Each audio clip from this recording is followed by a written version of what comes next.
Llegan las 7 de la mañana, bienvenidos al primer repaso a la actualidad del día aquí en Negocios Televisión. Es miércoles, es 8 de mayo y la crónica de la mañana comienza con unos futuros americanos que cotizan con recortes en medio de lo que está siendo la expectativa del mercado, atendiendo a que llegará un momento de que llegará el recorte de tipos, aunque Kashkari, por parte de la Fed, ha dicho en las últimas horas que es posible que el mercado vea congelados los tipos de interés a lo largo del año y de nuevo ha introducido la variable de que incluso si la inflación da sustos, si no corrige, tuviera que moverse incluso al alza. Son los mercados que sin lugar a dudas siguen atendiendo a esa gran espera, a ese gran pivote que se hace derrogar y en medio, por supuesto, de las grandes tensiones que alimentan el tablero del escenario internacional y de la geopolítica. Hoy Oriente Medio vuelve a erigirse como uno de los grandes protagonistas, compitiendo en protagonismo con las grandes empresas, con los grandes nombres que vuelven a poner sobre la mesa el enfrentamiento de Estados Unidos y de China, sobre todo en el ámbito del poder tecnológico, en el ámbito de la rivalidad sobre la hegemonía en las como principales fuerzas del orden internacional. Por partes y de última hora, la atención gira en torno a Oriente Medio, donde Egipto está diciendo que hoy podría retomarse ese diálogo en la búsqueda para alcanzar una tregua entre Israel y Hamás en Gaza después de más de 7 meses de enfrentamientos desde los ataques sorpresivos del 7 de octubre y la delegación israelí, esa sería la novedad, sí se incorporaría a la negociación, a las conversaciones sobre una tregua, cosa que ayer no hacían. Recordemos ayer que amanecíamos con el sí de Hamás a una propuesta para una tregua con un intercambio de rehenes y de prisioneros, y que Israel, en boca de Netanyahu, decía que desde luego esa propuesta no servía para nada, que solo buscaba paralizar e impedir esa ofensiva en Rafah, que se ha convertido en el principal objetivo del gabinete de guerra israelí para acabar con el movimiento de resistencia islámica, con los terroristas de Hamás. En este escenario clave, porque Netanyahu ha señalado como esa propuesta estaba muy lejos de las demandas de Israel, y aún así hoy una delegación israelí se suma, ya está el jefe de la inteligencia de hecho de los Estados Unidos en Egipto. Hoy negociaciones es difícil, pero la búsqueda de ese intento por alcanzar una tregua, un alto el fuego, sigue siendo el principal objetivo de la diplomacia a nivel internacional, y en un momento en el que, pese al distanciamiento, pese a las discrepancias y las críticas de Washington a Tel Aviv por ese objetivo de atacar Rafah, y más allá de esos ataques, sobre todo aéreos y algunos terrestres, esa ofensiva israelí, que es la principal amenaza que se sigue vigilando, lo que ha dicho Joe Biden, el presidente de Estados Unidos, es que no están solos. Precisamente ha dicho y ha reafirmado el apoyo de Estados Unidos a Israel tras la toma del paso de Rafah, que por cierto ha paralizado, ha dejado varada parte de esa ayuda humanitaria en Egipto, esa ciudad fronteriza de Rafah, que alberga esa gran parte de los ciudadanos, de los millones de ciudadanos, del millón de ciudadanos palestinos refugiados en esa ciudad fronteriza de Rafah. Lo ha dicho Biden, pese a lo que está diciendo en un momento en el que además no deja de trabajar inmerso en esa campaña por renovarse al frente de la Casa Blanca en las elecciones de noviembre, y mirando sin lugar a dudas a esos votantes del pueblo judío, pero importante también porque al mismo tiempo que está defendiendo ese apoyo, reiterando el apoyo de Estados Unidos a Israel y señalando además las atrocidades de Hamás, los medios estadounidenses siguen informando de cómo Estados Unidos habría paralizado el envío de ciertas armas y municiones a Israel, precisamente por esa desavenencia, por ese desacuerdo y ese gran punto de fricción que supone el objetivo de Israel de llevar a cabo esa ofensiva terrestre en Rafah. Sin lugar a dudas, es el gran punto caliente ahora mismo del mapa, Oriente Medio, ese movimiento, esos ataques en torno a Rafah y esa posible vuelta a la negociación con Israel sentado en las negociaciones, y todo esto, por supuesto, en un contexto en el que seguimos pendientes de los grandes titulares de la escena internacional. Se lo contamos, lo hemos vivido aquí en directo en Negocios Televisión, y tal y como estaba previsto, Vladimir Putin, el presidente de Rusia, va a seguir al frente de Moscú hasta 2030. Ayer juraba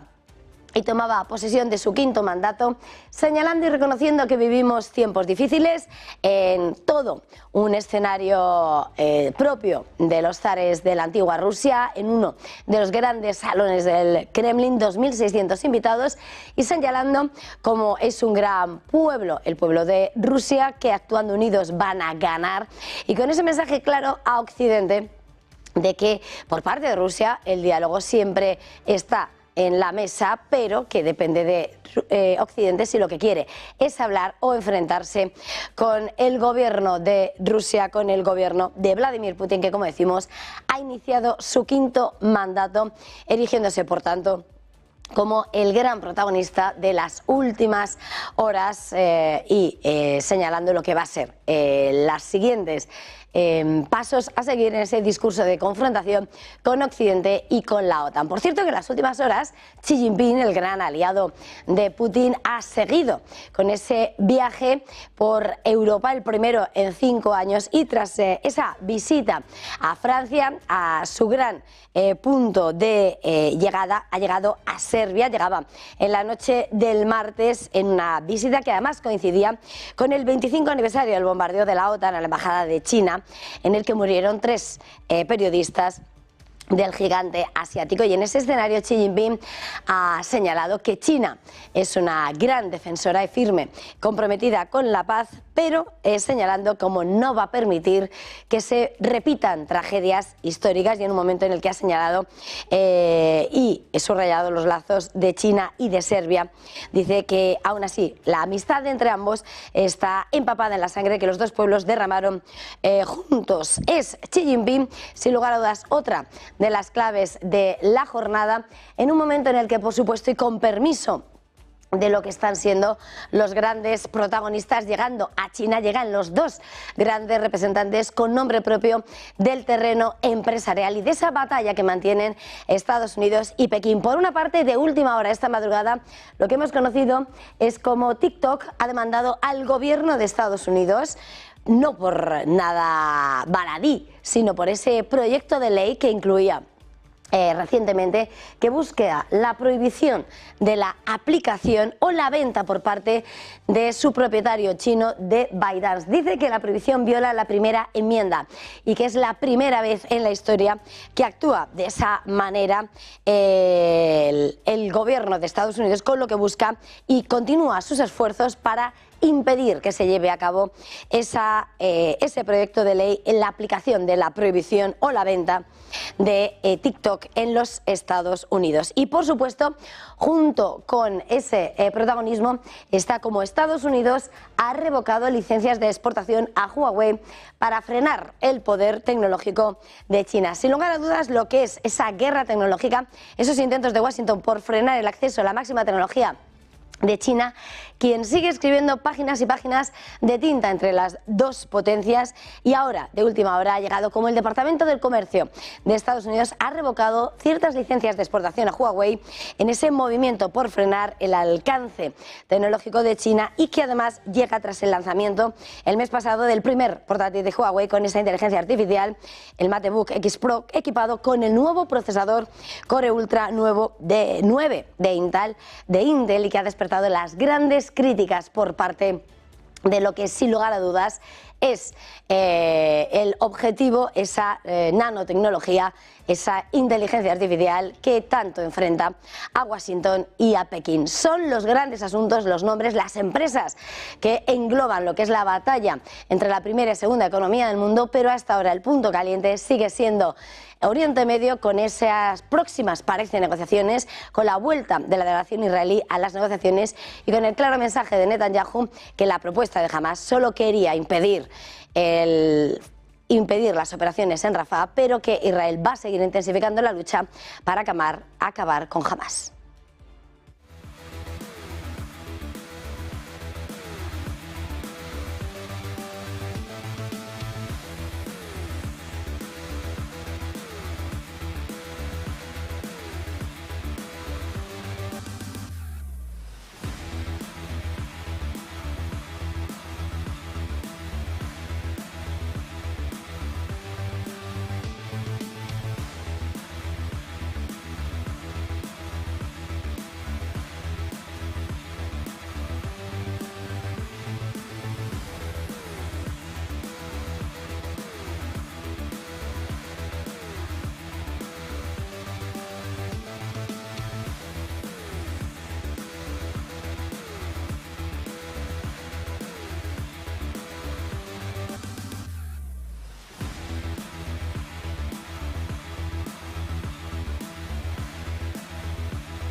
7 y 11 minutos de la mañana seguimos avanzando en este primer repaso a la actualidad del día en Negocios Televisión, con la mirada puesta sin lugar a dudas en el punto más caliente del globo a estas horas y que nos hace mirar a Oriente Medio. Egipto acaba de señalar que las negociaciones para una tregua en Gaza continuarán este miércoles y en unas horas, según han señalado, se sumará la delegación israelí para retomar el diálogo en el que no participaron este martes. Conversaciones en las que estará muy presente la toma de Rafah por parte del ejército israelí con el objetivo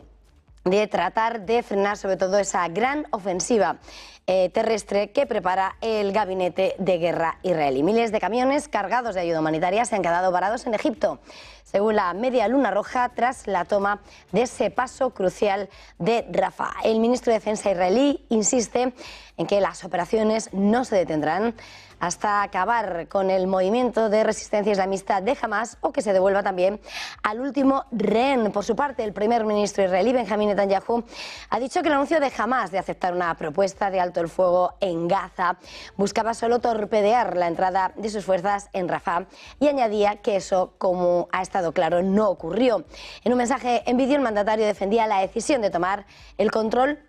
del extremo gazatí del paso fronterizo hacia Egipto y aseguraba que con ello lo que se ha logrado es dañar las capacidades del grupo palestino al negarle un cruce esencial. En las últimas horas, el presidente de Estados Unidos, Joe Biden, ha reafirmado su apoyo. El de Estados Unidos a Israel es su principal aliado y lo ha renovado durante un discurso en un acto de conmemoración sobre el Holocausto, después de que el ejército israelí hubiera ya tomado la parte palestina del cruce de Rafah en el sur de la Franja de Gaza. En su discurso, Biden subrayaba que como presidente podía asegurarles que no están solos y reiteraba su compromiso con la seguridad del pueblo judío, la de Israel y su derecho a existir como Estado judío independiente. Dice que esa voluntad es férrea, dice incluso, y pese a las desavenencias y con los puntos en que están en desacuerdo. Vamos a escuchar a Joe Biden. Let me reassure you, as your president, you're not alone. You belong. You always have and you always will. And my commitment to the safety of the Jewish people, the security of Israel, and its right to exist as an independent Jewish state is ironclad, even when we disagree.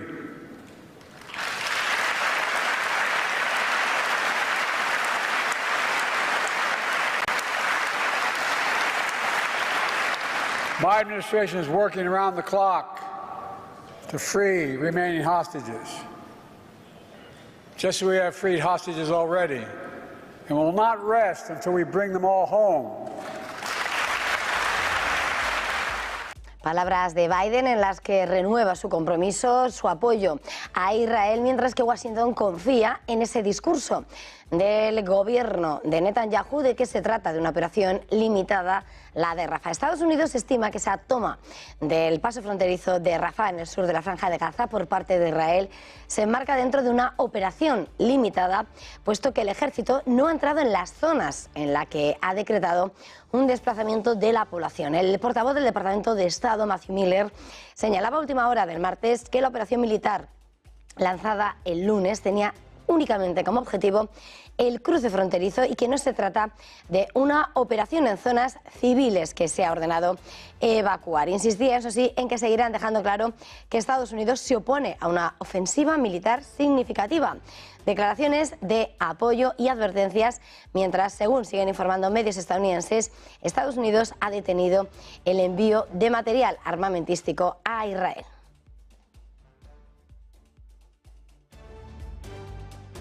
Y el primer ministro israelí Benjamín Netanyahu ha asegurado que la propuesta de tregua formulada por Qatar y Egipto y que aceptaba en el inicio de la semana Hamas está muy lejos de satisfacer las demandas de la parte israelí. Precisamente esa carencia, decía, es la razón por la que no se accedió a firmar el alto el fuego y, es más, el ejército irrumpía después el paso fronterizo de Rafah en el sur de la franja. De hecho, denunciaba que la propuesta de Hamas pretendía únicamente torpedear la entrada de las tropas israelíes en Rafah, cuando lo que había determinado el gabinete de guerra era precisamente continuar hasta derrotar a los efectivos del movimiento de resistencia islamista de los terroristas de Hamas. Según ha destacado Netanyahu, Israel no va a aceptar ninguna propuesta que ponga en peligro la seguridad de la ciudadanía y el futuro del país.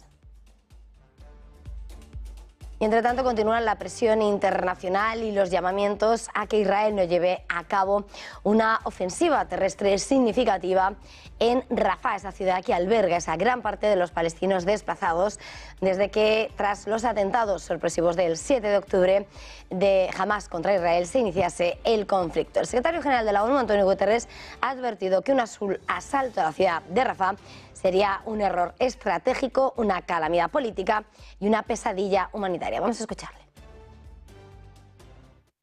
Even the best friends of Israel are clear. An assault on Rafah would be a strategic mistake, a political calamity, and a humanitarian nightmare. I appeal to all those with influence over Israel to do everything in their power to help avert even more tragedy. The international community has a shared responsibility to promote a humanitarian ceasefire, the unconditional release of all hostages, and the massive surge in life-saving aid. It's time for the parties to seize the opportunity and secure a deal for the sake of their own people. Máxima tensión mirando a Oriente Medio, mirando a Rafah, y el Pentágono ha informado de que Estados Unidos ha finalizado la construcción de ese muelle temporal para la descarga de ayuda humanitaria en la franja de Gaza. La obra ha terminado, aunque todavía no se ha podido anclar a la costa debido, apuntan a las malas condiciones meteorológicas. La portavoz de prensa adjunta del Pentágono, Sabrina Singh, ha detallado que el ejército estadounidense ha completado la construcción en alta mar de la pasarela que eventualmente quedará anclada a la costa de Gaza, aunque todavía se pronostican fuertes vientos y marejadas que provocan esas condiciones inseguras para el traslado de los componentes. Los tramos del muelle y los buques militares que participaron en su construcción todavía se encuentran en el puerto de Ashdod. Y el presidente de China, Xi Jinping, ha seguido con esa visita a Europa, la primera en 5 años, y el último punto le ha llevado a Serbia este martes por la noche, escoltados por aviones MiG-29 en una visita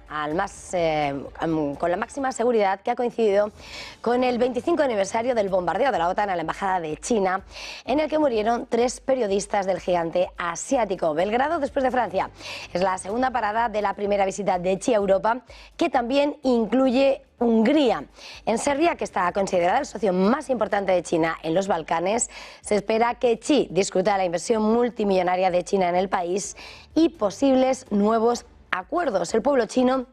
ha dicho Xi Jinping, aprecia la paz, pero dice que nunca permitirá que se repitan las tragedias históricas, en un artículo de opinión que ha publicado en el diario Política este martes. Ya ha subrayado como la amistad entre China y Serbia, que está empapada en la sangre que los dos pueblos derramaron juntos, dice, se ha convertido en una memoria conjunta de los pueblos y alentará a ambas partes a dar juntos grandes pasos hacia adelante.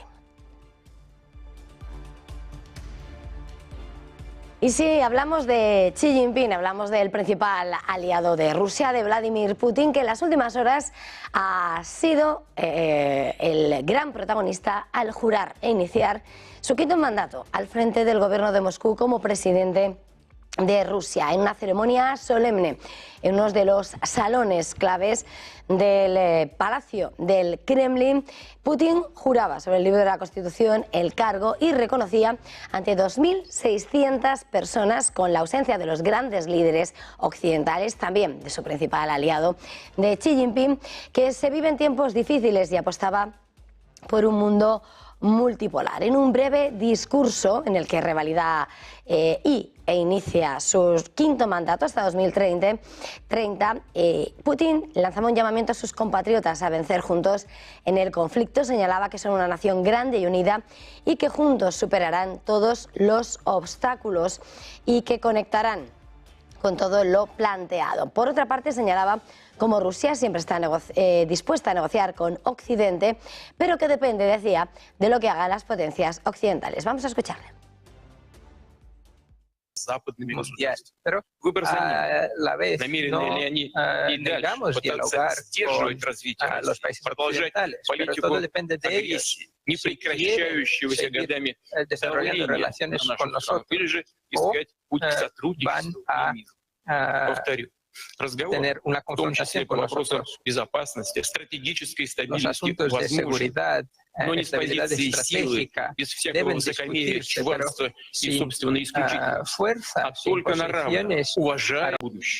Miramos adelante, miramos en el futuro, planificamos y tenemos proyectos y programas que hay que cumplir para ser más fuertes, más desarrollados. Somos un pueblo unido y lograremos todo que queremos lograr. Venceremos juntos. Y atendiendo a los grandes asuntos que escribe en la crónica de la geopolítica, del tablero internacional y de la diplomacia, sin lugar a dudas las empresas cobran el protagonismo reflejando lo que son esas grandes tensiones. TikTok ha presentado una demanda contra el gobierno de Estados Unidos en el marco de sus esfuerzos por detener la aplicación del proyecto de ley que busca su prohibición u obliga a su venta al propietario chino ByteDance. La demanda presentada este martes en la Corte de Apelaciones de Estados Unidos sostiene que el proyecto de ley viola la protección constitucional de la libertad de expresión. Denuncia además que se trata de una violación sin precedentes de la primera enmienda, dado que por primera vez, dice, el Congreso ha promulgado una ley que somete a una única plataforma de expresión a una prohibición permanente a nivel nacional y prohíbe a todos los estadounidenses a participar en una comunidad en línea única con más de 1.000 millones de personas en todo el mundo. La empresa argumenta que invocar preocupaciones de seguridad nacional no es razón suficiente para restringir la libertad de expresión y que corresponde al gobierno federal demostrar que esta restricción está justificada. Y entre tanto, el Departamento de Comercio de Estados Unidos ha revocado algunas licencias de exportación a Huawei en un nuevo movimiento para frenar el poder tecnológico de China. En concreto, la medida alcanza al envío de mercancías como chips al fabricante de teléfonos móviles y ordenadores portátiles chino. La decisión llega tras el lanzamiento el mes pasado del primer portátil de Huawei con inteligencia artificial, ese MateBook X Pro, equipado con el nuevo procesador Core Ultra 9 de Intel. Anuncio que ha provocado críticas de los legisladores republicanos que han denunciado que sugiere que el Departamento de Comercio había dado luz verde a Intel para vender el chip a Huawei. El comunicado de comercio explica que las autoridades evalúan de manera continuada los controles que pueden proteger mejor la seguridad nacional y los intereses de política exterior, teniendo en cuenta un entorno de amenazas y un panorama tecnológico en constante cambio. Recordemos que Estados Unidos incluyó a Huawei en una lista de restricciones comerciales en 2019 por temor a que pudiera espiar a los estadounidenses como parte de un esfuerzo más amplio para obstaculizar la capacidad de China para reforzar a su ejército. Y en Asia, clave a esta hora de la mañana, la advertencia que llega por parte del BOJ. El Banco de Japón podría tomar medidas de política monetaria si la caída del yen afecta e impacta significativamente a los precios, según acaba de señalar el gobernador de la institución monetaria, Kazuo Ueda, en lo que ofrece el indicio más fuerte hasta la fecha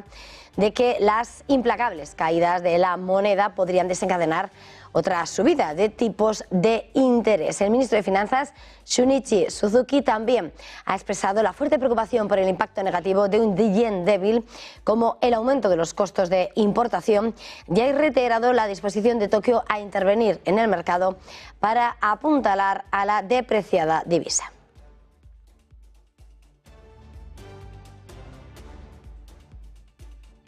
Y precisamente si hablamos de política monetaria en las últimas horas, Neil Kashkari, presidente de la Fed de Minneapolis, ha vuelto a alzar la voz y captar todo el protagonismo. Cree que los tipos de interés se van a mantener sin cambios en Estados Unidos por un periodo de tiempo prolongado, incluso a lo largo de todo este 2024, después de que las últimas lecturas de inflación hayan dejado datos decepcionantes para la Fed. Eso sí, advierte de que si la inflación comienza a bajar o si ven un marcado debilitamiento del mercado laboral, eso podría llevarles a recortar los tipos de interés. Sin embargo, y luego ha vuelto a decir no descarta un nuevo endurecimiento de la política monetaria si la inflación repunta en los próximos meses.